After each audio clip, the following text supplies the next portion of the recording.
ومن آياته يريكم البرق خوفا وطمعا وينزل من السماء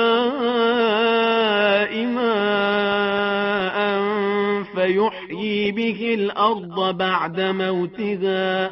خدا کی نشانیوں میں سے ایک نشانی یہ ہے کہ خدا تمہیں بجلیاں دکھاتا ہے، آسمانی بجلی. یہ بجلی کیسے کریٹ ہوتی ہے؟ بادل آپس میں ٹکراتے ہیں، بادلوں میں کہتے ہیں کہ مثبت بار ہوتا ہے، زمین میں منفی بار ہے. اور جب یہ بادل ٹکراتے ہیں تو زمین سے فاصلے کی وجہ سے یہ بجلی کریٹ ہوتی ہے.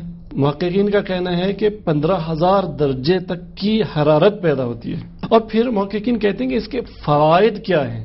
فضا میں جو موجود جراثیم ہوتے ہیں آلودگی کے، وہ ختم ہو جاتے ہیں. ماحولیاتی آلودگی کو ختم کرتی ہے.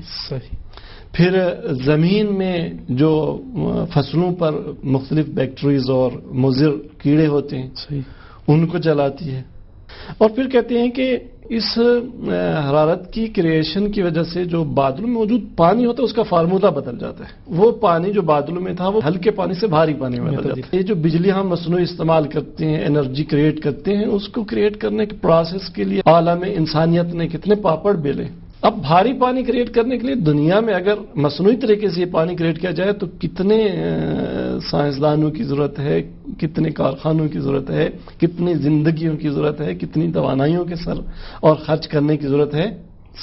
تو یہ جو آسمان میں ایک دم سے ایسا پانی پیدا ہو گیا، بھاری پانی، جو کھاد سے بھی بہتر کام کر جاتا ہے ہماری فصلوں کے لیے. اور ساتھ ساتھ وہی پانی بھی، اس میں بھی کہتے ہیں کہ خصوصیت ہے کہ بہت سی جو پودوں کی جڑوں میں جراثیم جو مضر ہوتے ہیں ان کو مارتا بھی. کھاد کا کام بھی، پانی جو ہے وہ مل رہا ہے، سارا کچھ ہو رہا ہے. تو یہ کیا اس کے لیے کسی فکر کی، شعور کی، کسی ذات کی، کسی زندگی کی، کسی حیات کی، کسی ارادے کی ضرورت نہیں ہے؟ خدا نے اس لیے اس کو آیت قرار دیا. ان فی ذلک لآیات لقوم یعقلون.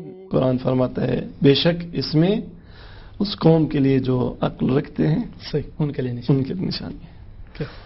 شاید بڑا ظریف کنایا بھی ہو اور ہے یقیناً. ہم اگر قرآن کے ظرافتوں پہ غور کریں تو نشانیاں کن کے لیے ہیں؟ جن جو عقل رکھتے ہیں. بس اگر کوئی ان نشانیوں سے خدا کی معرفت تک پہنچتا ہے، خدا تک پہنچتا ہے، تو وہ صاحب عقل ہے قرآن کی منطق میں. دوسرے دیوانے ہیں.